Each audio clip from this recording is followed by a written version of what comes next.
하나님의 말씀은 출애굽기 14장입니다.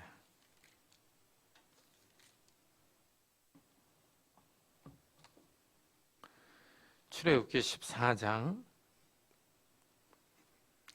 10절부터 14절까지 저와 여러분이 한 절씩 교독하겠습니다. 출애굽기 14장 구약성경 102페이지에 있습니다. 10절부터 14절까지 한 절씩 교독하겠습니다. 바로가 가까이 올 때 이스라엘 자손이 눈을 들어본즉 애굽 사람들이 자기들 뒤에 이른지라. 이스라엘 자손이 심히 두려워하여 여호와께 부르짖고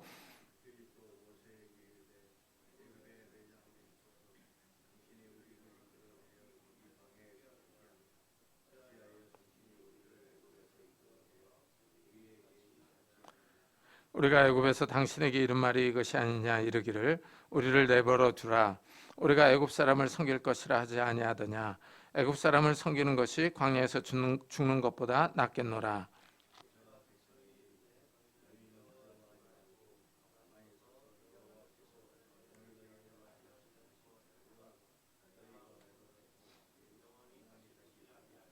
다 같이 여호와께서 너희를 위하여 싸우시리니 너희는 가만히 있을지니라. 아멘. 진퇴양난이라는 표현이 오늘 본문에 딱 맞습니다. 이스라엘이 지금 이러지도 못하고 저러지도 못하는 상황에 빠졌습니다. 이스라엘이 이집트를 빠져나가서 바닷가에 진을 치고 있습니다. 앞에는 홍해바다가 있습니다. 뒤에는 이집트의 군대가 추격해오고 있습니다. 이스라엘이 앞으로 가지도 못하고 뒤로 가지도 못하게 생겼습니다. 이스라엘이 공황 상태에 빠졌습니다. 큰 두려움에 빠져서 정신이 혼란스럽습니다. 이스라엘이 어떻게 해야 할지를 알지 못합니다. 그런데 오늘 본문을 잘 읽어보면 흥미롭게도 하나님이 이 길로 인도하셨습니다. 하나님이 모세에게 이스라엘 자손에게 명령하여 돌이켜 바다와 믹돌 사이에 비하히롯 앞 곧 바알스본 맞은편 바닷가에 장막을 치게 하라 하셨습니다. 하나님이 이스라엘을 골탕 먹이려고 이쪽 길로 인도하셨는가? 이스라엘이 곤란과 어려움에 빠진 것을 보고 즐기려고 하셨는가 하는 것입니다. 만일 이런 목적이라면 하나님의 괴팍하신 분입니다. 마치 심술궂은 노인 같습니다. 이 성도들이 살다 보면은 어려운 일을 만납니다. 이럴 때 하나님이 우리를 고통을 주기 위해서 이렇게 인도하셨는가 하는 것입니다. 하나님을 섬기는 성도들의 삶에도 어려운 일이 있습니다. 인생이 마냥 평탄대로만을 달리는 것은 아닙니다. 사업이 어려워지기도 하고 병으로 아프기도 합니다. 가족들과 의견 충돌로 관계가 어긋나기도 합니다. 분명히 우리가 판단해서 결정하고 선택한 것입니다. 우리는 자유의지를 갖고 살아갑니다. 그런데 삶이 어려워지면 성도들은 하나님께 왜 우리를 이렇게 인도하시느냐? 왜 평탄한 길로 인도하지 않고 이렇게 어려운 길을 주시느냐 하고 따집니다. 하나님이 과연 우리에게 고통을 주려고 이렇게 어려운 환경을 주셨는가 하는 것입니다. 이스라엘이 바닷가에 진을 치고 있습니다. 이집트의 바로 왕이 이 상황을 보고 이스라엘이 광야에 갇혔다 하고 생각합니다. 바로 왕이 군대를 소집하여 이스라엘을 추격합니다. 그 백성이 도망한 사실이 애굽 왕에게 알려짐에 바로와 그의 신하들이 그 백성에 대하여 마음이 변하여 이르되 우리가 어찌 이같이 하여 이스라엘을 우리를 섬김에서 놓아 보내었는가 하고 바로가 곧 그의 병거를 갖추고 그의 백성을 데리고 갈세 하고 말합니다. 이집트 바로 왕의 마음이 변했습니다. 그동안 이집트는 성을 건축하기 위해서 이스라엘을 동원해서 노예로 부렸습니다. 바로 왕이 이스라엘을 노예에서 풀어준 것을 후회하여 군대를 소집하여 뒤따릅니다. 다시 이스라엘을 잡아올 생각입니다. 바로가 이렇게 생각하고 결정한 것입니다. 그런데 성경은 바로의 마음을 하나님이 움직였다고 말합니다. 여호와께서 애굽 왕 바로의 마음을 완악하게 하셨으므로 그가 이스라엘 자손의 뒤를 따르니 이스라엘 자손이 담대히 나갔음이라 합니다. 분명히 이집트의 바로가 이스라엘을 보내준 것을 후회했습니다. 바로가 군사를 동원해서 이스라엘을 다시 잡아와야겠다고 결정했습니다. 바로가 선택하고 행동했습니다. 그런데 성경은 하나님이 바로의 마음을 움직이셨다 하고 말합니다. 하나님의 보이지 않는 손길이 있습니다. 사람의 마음을 움직이시는 하나님의 힘이 있습니다. 이것이 신비롭습니다. 분명히 사람이 생각하고 결정합니다. 그런데 결정적인 순간에 하나님이 간섭하십니다. 하나님의 개입이 있을 때가 있습니다. 하나님이 하고자 하는 일이 있을 때 인간 역사에 개입하셔서 하나님의 뜻과 목적을 향해 나아가게 하십니다. 하나님이 이 사건을 통해서 나타내고자 하는 뜻이 있습니다. 이래서 하나님이 이스라엘을 바닷가에 진을 치게 하십니다. 그리고 바로 왕의 마음을 강팍하게 하셔서 이스라엘을 추격하게 합니다. 이스라엘은 하나님의 큰 능력으로 이집트에서 빠져나왔습니다. 기쁨의 소리를 지르며 광야로 나왔습니다. 그런데 나오자마자 어려움을 만납니다. 이스라엘이 진퇴양난에 빠졌습니다. 이집트의 병거와 군사들이 다가오고 있습니다. 큰 두려움에 사로잡혀서 부르짖습니다. 공포에 사로잡혀서 당황하여 하나님께 도움을 간구합니다. 사람이 공황 상태에 빠지면 이성보다는 감정이 더 빨리 반응합니다. 이스라엘이 하나님께 부르짖고 있습니다. 살려달라는 울부짖음입니다. 이렇게 앞뒤가 꽉 막혔을 때, 이러지도 못하고 저러지도 못할 때 성도들은 하나님을 바라봐야 합니다. 사면 초가에 빠졌을 때 그래도 하늘은 열려 있습니다. 사람의 생각과 힘으로 해결할 수 없는 일을 만났을 때 하나님을 바라봐야 합니다. 하늘을 바라보는 사람들이 삽니다. 하나님께 우리의 어려움을 해결할 능력과 지혜가 있습니다. 우리가 환난을 당했을 때 감사하게도 우리는 기도할 대상이 있습니다. 하나님이 우리와 함께 하십니다. 신앙생활에서 가장 좋은 점은 도움을 요청할 분이 있다는 사실입니다. 하나님도 우리에게 어려움을 당할 때 기도하라고 하십니다. 환난 날에 나를 부르라. 내가 너를 건지리니 내가 나를 영화롭게 하리로다 하십니다. 성도들의 부르짖음이 하나님을 영화롭게 합니다. 성도들의 기도 소리가 하나님께 영광이 됩니다. 성도들이 기도하는 것은 하나님을 하나님으로 인정하는 것입니다. 하나님께 힘과 능력이 있다는 사실을 믿는 것입니다. 기도는 하나님께 영광이 됩니다. 하나님은 어려움을 당한 우리에게 기도하라고 하십니다. 기도를 통하여 하나님께 나오라고 하십니다. 이스라엘이 지금 바닷가에서 진퇴양난에 빠졌습니다. 이러지도 저러지도 못합니다. 그러자 이스라엘은 하나님께 부르짖습니다. 하나님께 살려달라고 울부짖습니다. 하나님의 능력과 구원이 필요하다고 소리치고 있습니다. 이스라엘이 공황 상태에 빠졌습니다. 죽음의 공포와 두려움으로 이성이 마비됩니다. 이래서 모세에게 원망을 퍼붓습니다. 그들이 또 모세에게 이르되 애굽에 매장지가 없어서 당신이 우리를 이끌어내어 이 광야에서 죽게 하느냐? 어찌하여 당신이 우리를 애굽에서 이끌어내어 우리에게 이같이 하느냐? 이스라엘이 모세에게 왜 이집트에서 우리를 구출해 내었느냐고 묻습니다. 왜 광야에서 죽게 하느냐고 따집니다. 사람이 참 간사합니다. 이스라엘은 지금 이집트에서 나온 지 얼마 되지 않았습니다. 하나님의 큰 능력을 경험했습니다. 하나님이 이집트에게 열 재앙을 내리신 것을 체험했습니다. 하나님이 불과 구름으로 지금 이스라엘과 함께 행진하고 계십니다. 그런데도 하나님의 종 모세에게 원망을 쏟아놓습니다. 왜 우리를 구원했느냐 하고 따집니다. 사람이 어려움을 당하면 건전한 생각보다는 당장 어려움 때문에 감정적으로 판단합니다. 감정적인 말들을 쏟아냅니다. 이스라엘은 하나님의 능력보다는 지금 당장 죽게 생겼다는 사실에 공포를 느낍니다. 죽을 수 있다는 두려움이 이스라엘을 압박하고 있습니다. 죽음의 공포가 이스라엘을 짓누르고 있어서 이스라엘이 지금 모세에게 원망하며 비명을 지릅니다. 이스라엘은 지금 출애굽을 후회하고 있습니다. 죽는 것보다 이집트에서 종노릇을 하는 것이 더 낫다고 말합니다. 우리가 애굽에서 당신에게 이른 말이 이것이 아니냐? 이르기를 우리를 내버려 두라. 우리가 애굽 사람을 섬길 것이라 하지 아니하더냐?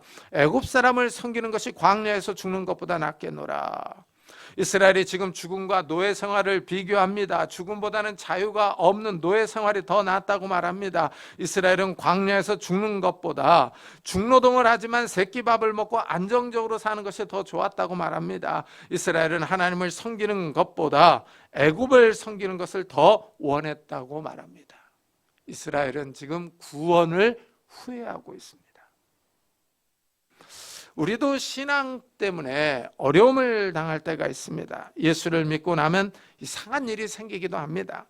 집안에 사고가 나기도 하고 사업이 잘 안 되기도 합니다. 이러면 주위에서 이상한 소리를 하는 사람들이 있습니다. 예수를 믿어서 그렇다고 말합니다. 용한 점쟁이를 찾아가자고 합니다. 구슬하면 모든 재난이 사라진다고 말합니다. 이때 귀가 얇은 사람은 정말 그런가 하고 혹합니다. 그래서 무당을 불러 구슬하는 사람도 있습니다. 신앙의 시험이 오는 겁니다. 예수님이 씨 뿌리는 비유를 들어주셨습니다. 말씀을 듣고 환난이 오면 금방 넘어지는 사람이 있다고 하셨습니다. 말씀의 씨앗이 심긴 후에 홍수가 나기도 하고 가뭄이 들기도 합니다. 이 모든 과정을 잘 견뎌야 신앙의 열매를 맺습니다. 그러나 중간에 넘어지는 사람이 생기기도 합니다.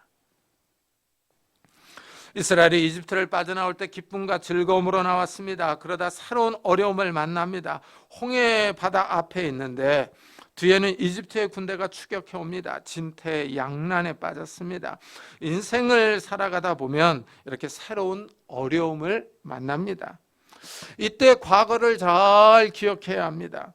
과거에 나를 도와주셨다는 하나님을 기억하는 겁니다. 과거에 나를 도와주셨다는 하나님이 지금도 살아계신다는 사실을 붙잡아야 합니다. 지금도 살아계셔서 나의 기도를 들으시며 나를 도와주실 수 있는 하나님을 의지해야 합니다. 하나님의 능력을 잊어버리면 믿음이 현실에 잠식됩니다. 현실을 크게 생각하면 믿음이 그대로 가라앉습니다. 그러나 하나님의 능력을 기억하고 기도하는 사람들은 어려움을 헤쳐나갑니다. 이스라엘 백성은 두려워서 떱니다. 공포에 휩싸여서 지금 아무 말이나 막 하고 있습니다. 그러나 모세는 하나님을 기억합니다. 전능하신 하나님을 의지하고 백성을 진정시킵니다. 모세가 백성에게 이르되 너희는 두려워하지 말고 가만히 서서 여호와께서 오늘 너희를 위하여 행하시는 구원을 보라. 너희가 오늘 본 애굽 사람을 영원히 다시 보지 아니하리라. 모세가 아주 멋있습니다. 진퇴양난의 상황에서 흔들리지 않습니다. 모세는 이집트에서 빠져나온 것을 후회하지 않습니다. 하나님이 그들을 구원해 주신 것을 원망하지 않습니다. 모세는 어려운 가운데서 흔들리지 않습니다. 원래 모세의 신앙은 이렇지 않았습니다. 처음에 모세는 하나님의 부르심을 받았을 때 안 간다고 했습니다. 하나님이 불타는 가시나무에 나타나셔서 모세를 부르셨습니다. 모세에게 이집트로 가서 이스라엘을 인도하라고 하시자 모세는 말을 못한다고 사양했습니다. 오 주여, 나는 본래 말을 잘하지 못하는 자니이다. 주께서 주의 종에게 명령하신 후에도 역시 그러하니 나는 입이 뻣뻣하고 혀가 둔한 자니이다.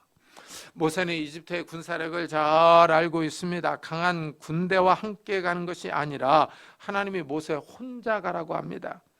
모세 혼자 가서 바로 왕의 군대를 상대할 수 없습니다. 모세는 이집트의 왕실을 경험했습니다. 이집트의 바로가 여호와께 제사를 드리러 나가게 해달라는 모세의 요구를 들어줄 리가 없습니다. 이래서 못 가겠다고 사양합니다. 모세가 안 가겠다고 하자 하나님이 함께 하시겠다고 하십니다. 모세와 함께 해서 할 말을 가르쳐 주겠다고 하십니다. 그래도 모세는 가지 않으려고 합니다. 오 주여, 보낼 만한 자를 보내소서 합니다. 모세는 끝까지 가지 않으려고 했습니다. 그러자 하나님이 화를 냅니다. 형 아론을 같이 보내겠다고 하십니다. 그러자 모세가 어쩔 수 없이 하나님의 명령에 순종합니다. 모세는 처음에 신앙이 좋지 않았습니다. 모세가 억지로 하나님의 말씀을 따라 바로 왕 앞에 서서 이스라엘을 보내라고 말합니다. 그러나 바로 왕이 순순히 여호와의 말을 듣지 않습니다. 이스라엘에게 더 힘든 노동을 시킵니다. 짚을 주지 않고 벽돌을 이전 수량대로 바치라고 명령합니다. 이스라엘이 중노동에 시달리자 모세와 아론을 원망합니다. 모세가 샌드위치처럼 양쪽에 끼었습니다. 바로 왕은 하나님의 말을 듣지 않습니다. 이스라엘은 모세를 원망합니다. 하나님은 즉각 구원하지 않습니다. 모세가 하나님께 이렇게 말합니다. 주여, 어찌하여 이 백성이 학대를 당하게 하셨나이까? 어찌하여 나를 보내셨나이까? 내가 바로에게 들어가서 주의 이름으로 말한 후로부터 그가 이 백성을 더 학대하며 주께서도 주의 백성을 구원하지 아니하시나이다. 모세가 하나님께 불평을 쏟아냅니다. 하나님께 어찌하여 나를 보내셨나이까 하고 따집니다. 모세는 처음에 신앙이 그렇게 좋지 않았습니다. 하나님께 순종한 것을 후회합니다. 하나님의 명령을 따라 바로에게 왔지만 지금 진퇴양난에 빠졌습니다. 바로는 이스라엘을 더 학대하고 하나님의 구원은 당장 나타나지 않습니다. 처음에 모세는 신앙이 좋지 않았습니다. 그러나 모세는 하나님의 능력을 경험하더니 서서히 변해갑니다. 하나님이 나일강을 피로 변하게 하는 것을 보았습니다. 하나님이 우박재앙과 메뚜기 재앙을 보내는 것을 경험했습니다. 흑암이 가득하여 빛이 사라지는 것을 목도했습니다. 하나님의 능력을 경험하면서 모세의 신앙이 점차 좋아집니다. 이스라엘이 홍해바다 앞에서 공포와 두려움에 빠졌습니다. 혼란과 공황 속에서 모세를 원망하며 이집트를 빠져나온 것을 후회합니다. 그러나 모세는 흔들리지 않습니다. 두려워하지 말라고 이스라엘을 위로합니다. 가만히 서서 하나님이 너희를 위하여 행하시는 구원을 보라 하고 설교합니다. 모세가 담대합니다. 하나님을 의지하고 신뢰합니다. 어떻습니까? 우리 성도님들의 신앙은 어느 쪽입니까? 두려움에 떠는 이스라엘입니까? 아니면 두려움 앞에서도 당당한 모세입니까? 우리도 모세와 같은 믿음이 있었으면 좋겠습니다. 우리 믿음은 왜 이렇게 잘 자라지 않는지 모르겠습니다. 우리는 작은 어려움 앞에서도 호들갑을 떨면서 두려움에 빠집니다. 믿음이 흔들립니다. 분명히 이스라엘과 모세는 같이 하나님의 능력을 경험했습니다. 모세의 신앙은 자랐는데 이스라엘의 신앙은 자라지 않았습니다. 같은 상황에 있었고 같이 하나님을 체험했는데 결과가 다릅니다. 모세는 흔들리지 않는데 이스라엘은 심하게 흔들립니다. 모세는 넘어지지 않는데 이스라엘은 넘어져 버립니다. 예수님의 비유가 생각이 납니다. 예수님이 산상설교를 마치신 후에 건축자 비유를 말씀합니다. 어떤 사람이 반석 위에 집을 짓습니다. 그러나 어떤 사람은 모래 위에 집을 짓습니다. 후에 비바람이 몰아쳤습니다. 강한 폭풍이 닥쳤습니다. 반석 위에 지은 집은 흔들리지 않고 서 있습니다. 그러나 모래 위에 지은 집은 크게 무너져 버렸습니다. 예수님이 이 두 건축자 비유를 말씀하십니다. 이 비유에서 집을 어디에다 지었느냐가 중요합니다. 반석은 기초가 든든합니다. 그러나 모래는 기초가 부실합니다. 넘어질 수밖에 없습니다. 예수님의 말씀을 듣고 행했느냐 행하지 않았느냐가 큰 차이를 만들어냈습니다. 하나님의 말씀을 듣고 행한 사람이 반석 위에 집을 지었습니다. 반석 위에 집을 건축한 사람의 신앙은 폭풍 앞에서 무너지지 않았습니다. 그러나 모래 위에 집을 지은 사람은 기초가 부실해서 크게 넘어졌습니다. 말씀을 듣기만 한 사람입니다. 모세는 하나님의 부르심을 받았을 때 가지 않겠다고 거부했습니다. 하나님의 부르심을 사양했습니다. 그러나 하나님이 화를 내자 어쩔 수 없이 순종했습니다. 모세는 마지못해서 하나님의 말씀에 따랐습니다. 그런데 이것이 모세에게 하나님의 말씀을 더 깊이 생각하고 믿게 한 계기가 되었습니다. 모세는 하나님의 말씀이 바로 왕에게 이루어지는 것을 보면서 하나님의 능력을 신뢰합니다. 하나님을 믿습니다. 그러나 이스라엘 사람들은 하나님의 능력을 보고 놀라기만 합니다. 하나님의 말씀에 순종하지 않습니다. 여기서 차이가 났습니다. 모세는 홍해바다 앞에서 아주 당당합니다. 앞에는 바다가 있고 뒤에는 이집트의 군대가 추격해오고 있었지만 모세는 이스라엘에게 너희는 두려워하지 말고 가만히 서서 여호와께서 오늘 너희를 위하여 행하시는 구원을 보라 하고 외칩니다. 가만히 서서 하나님의 구원을 보라 하고 말합니다. 이 일에 너희가 나설 일이 없다는 것입니다. 모세는 계속해서 이렇게 외칩니다. 여호와께서 너희를 위하여 싸우시리니 너희는 가만히 있을지니라. 하나님이 이스라엘을 위하여 싸우십니다. 이것을 여호와의 전쟁이라고 부릅니다. 여호와께서 여호와의 백성을 위하여 행동하십니다. 하나님의 백성을 구원하기 위하여 하나님이 직접 역사에 들어오셔서 구원하십니다. 하나님이 이스라엘을 구원하기 위하여 홀로 행동하십니다. 모세에게 앞으로 진군하라고 명령하십니다. 여호와께서 모세에게 이르시되 너는 어찌하여 내게 부르짖느냐 이스라엘 자손에게 명령하여 앞으로 나아가게 하라 하십니다. 하나님의 명령이 아주 이상합니다. 이스라엘에게 돌격 앞으로 하고 말합니다. 앞에 바닷물이 있습니다. 그런데 앞으로 나아가라고 명령하십니다. 잘못하다가는 물에 다 빠져 죽게 생겼습니다. 그런데도 하나님은 앞으로 나아가라고 하십니다. 사람으로서는 이해할 수 없는 명령입니다. 죽음 앞으로 나아가라고 하십니다. 물로 들어가라고 하십니다. 하나님의 말씀이 이성을 초월하고 있습니다. 사람의 이성과 지성으로 이해할 수 없는 말씀입니다. 하나님은 사람의 이성으로 측량할 수 있는 분이 아닙니다. 하나님은 이스라엘에게 바다로 들어가라 하십니다. 그리고 더 구체적인 명령을 내리십니다. 지팡이를 들고 손을 바다 위로 내밀어 그것이 갈라지게 하라. 이스라엘 자손이 바다 가운데서 마른 땅으로 행하리라. 모세에게 지팡이를 든 손을 바다 위로 내밀라고 하십니다. 그러면 바다가 갈라질 것이라고 하십니다. 너무나도 놀라운 명령입니다. 사람은 행할 수 없는 명령입니다. 사람의 작은 머리와 능력으로는 따라할 수가 없습니다. 하나님은 바닷 가운데 길을 내실 생각이십니다. 이스라엘을 위하여 바닷 가운데 안전한 길을 준비하십니다. 누가 깊은 바다가 안전하다고 생각하겠습니까? 누가 바다를 통과할 수 있다고 생각하겠습니까? 홍해는 그 길이가 약 1930km입니다. 홍해 바다 어디를 지나갔는지 정확하게 알 수는 없습니다. 홍해의 너비가 약 200에서 250km입니다. 평균 깊이는 약 488m입니다.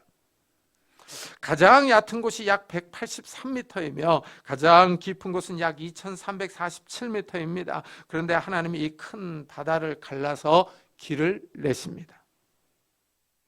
현대는 기술이 발전해서 해저 터널을 뚫기도 합니다. 하지만 바다를 가르지는 못합니다. 바다에 많은 물을 막아서 길을 낼 기술은 아직 없습니다. 많은 물은 혼돈의 세력입니다. 많은 양의 물은 사람을 집어삼킵니다. 바다에 큰 배를 타고 나가면 안전할 것 같습니다. 하지만 파도가 일면 큰 배도 흔들리며 요동칩니다. 태풍이 불면 바다에 배가 뜨지를 못합니다. 깊은 바다는 두려움의 대상입니다. 사람의 힘으로 제어할 수 없는 세력입니다. 그런데 하나님이 이 바다를 통제하십니다. 바다를 갈라서 길을 내십니다. 이스라엘을 위하여 안전한 길을 만드십니다. 하나님의 계획이 여기 있었습니다. 이스라엘을 왜 바닷가로 인도하셨는지 하나님의 의도와 목적이 여기서 나타납니다. 하나님의 능력을 보이기 위함이었습니다. 하나님이 이스라엘을 위하여 엄청난 능력을 행하십니다. 사람이 생각할 수 없는 일입니다. 사람의 지혜와 능력으로는 상상할 수 없는 구원 계획입니다. 하나님이 자연 만물을 다스리시며 통치하신다는 사실을 계시하십니다. 하나님이 바로 창조주이심을 드러내십니다. 하나님이 그 당시 최강대국인 이집트의 바로 왕보다 더 크신 분임을 알려주십니다. 모세가 바다 위로 손을 내밀자 강한 바람이 붑니다.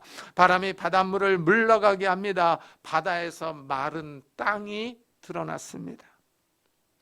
하나님이 바다를 가르시자 이스라엘이 바다로 들어갑니다. 마치 대형 수족관처럼 바닷물이 좌우로 서 있습니다. 너무나도 놀라운 광경입니다. 이스라엘이 보고도 믿을 수 없는 놀라운 광경입니다. 이스라엘이 바다로 들어가자 이집트 군인들도 따라 들어갑니다. 이집트의 병거와 말과 군대가 바다로 진입합니다. 하나님이 불과 구름 기둥 가운데서 이집트의 군대를 보십니다. 병거 바퀴를 벗겨서 달리기 어렵게 만듭니다. 이집트 군인들이 이스라엘 앞에서 우리가 도망하자 여호와가 그들을 위하여 싸워 애굽 사람들을 치는도다 하고 말합니다. 이집트 군인들이 여호와가 전쟁에 나섰다고 말합니다. 이스라엘의 하나님이 이스라엘을 위하여 싸운다고 합니다. 하나님이 역사에 개입하셨다는 사실을 고백합니다. 하나님이 능력으로 이집트를 치고 이스라엘을 도와주십니다. 하나님이 다시 모세에게 손을 바다 위로 내밀라고 하십니다. 그러자 바닷물이 다시 원래대로 돌아옵니다. 이집트 군인들이 바닷물에서 빠져나오려고 노력하지만 헛수고입니다. 물과 함께 다 휩쓸려 갑니다. 그 강력한 이집트의 군대가 수장당하고 말았습니다. 하나님이 수공작전으로 이스라엘을 위하여 싸우셨습니다. 하나님이 최강의 군대를 몰살시켜버렸습니다. 이스라엘 사람들이 바닷가에 널려있는 이집트 군인들의 시체를 봅니다. 하나님이 이스라엘을 홍해 바다에서 구원하셨습니다. 하나님이 이 일로 영광을 얻으셨습니다. 내가 애굽 사람들의 마음을 완악하게 할 것인즉 그들이 그 뒤를 따라 들어갈 것이라. 내가 바로와 그의 모든 군대와 그의 병과 마병으로 말미암아 영광을 얻으리니 내가 바로와 그의 병거와 마병으로 말미암아 영광을 얻을 때야 애굽 사람들이 나를 여호와인 줄 알리라 하십니다. 하나님의 의도가 여기 있습니다. 하나님이 이스라엘을 이집트 군대로부터 구원하실 계획을 세우셨습니다. 하나님이 이집트 군대를 통하여 영광을 얻으시려고 이 일을 행하셨습니다. 이집트와 이스라엘 사람들에게 여호와가 누구인지를 알려주십니다. 혼돈의 세력인 바다를 통치하는 분이 누구인지, 능력의 하나님이 누구인지를 드러내십니다. 하나님이 이집트 군대를 통하여 영광을 얻으십니다. 이집트 사람들에게 여호와께서 이스라엘을 위하여 싸우신다는 사실을 알려주십니다. 여호와가 자연을 통치하는 전능한 하나님이라는 사실을 선포하십니다. 이스라엘 사람들에게 어려움을 준 이유도 여기 있습니다. 이스라엘의 기도를 통하여 영광을 받으십니다. 이스라엘이 어려움을 당할 때 누구를 의지해야 하는지를 알려주십니다. 이스라엘의 하나님이 어떤 분인지를 드러내십니다. 하나님이 이를 통하여 이스라엘을 구원하십니다. 이스라엘이 하나님을 어떻게 대해야 하는지를 알려주십니다. 이스라엘이 여호와께서 애굽 사람들에게 행하신 그 큰 능력을 보았으므로 백성이 여호와를 경외하며 여호와와 그의 종 모세를 믿었더라 하고 말합니다. 하나님이 큰 능력으로 경외의 대상임을 알려주십니다. 두려워할 분이 누구인지를 선포하십니다. 이래서 이스라엘이 하나님을 찬양합니다. 내가 여호와를 찬송하리니 그는 높고 영화로우시며 말과 그 탄자를 바다에 던지셨음이로다. 여호와는 나의 힘이요 노래시며 나의 구원이시로다 하고 노래합니다. 하나님은 이스라엘에게 경배와 찬양받기에 합당하신 분이 누구인지를 드러내십니다. 이스라엘의 하나님이 이 세상의 창조주이며 통치자입니다. 하나님을 의지하며 간구하는 사람을 구원하십니다. 이래서 이스라엘은 여호와는 나의 힘이요 노래시며 나의 구원이라고 찬양합니다. 힘이 없어서 늘 처진다고 생각하는 분들이 계십니까? 나를 밀어줄 백이 없어서 인생이 힘들다고 한탄하는 분들이 있습니까? 하나님이 우리의 힘이요 능력입니다. 사람들은 가족이나 친구들 가운데 고위 공무원이 있으면 그 사람과의 친분을 내세우며 자랑합니다. 내가 누구를 안다고 큰 소리를 칩니다. 자기를 밀어주는 힘 있는 사람이 있으면 정말 좋습니다. 인생 살맛이 납니다. 부모가 반팔자라고 합니다. 좋은 부모를 만난 사람은 인생의 길이 쉽습니다. 성도들은 창조주 하나님이 우리의 힘이며 백입니다. 하나님이 우리를 밀어주시며 도와주십니다. 하나님이 우리를 위하여 대신 싸우십니다. 하나님이 우리의 후원자이십니다. 하나님이 우리를 위하여 싸우실 때 우리가 나설 일이 없습니다. 우리는 가만히 서서 하나님의 구원을 볼 수 있습니다. 환난과 어려운 가운데 쌓여 있을 때 전능하신 하나님께 기도하는 성도님들이 되시기를 예수 그리스도의 이름으로 축복합니다. 기도하겠습니다.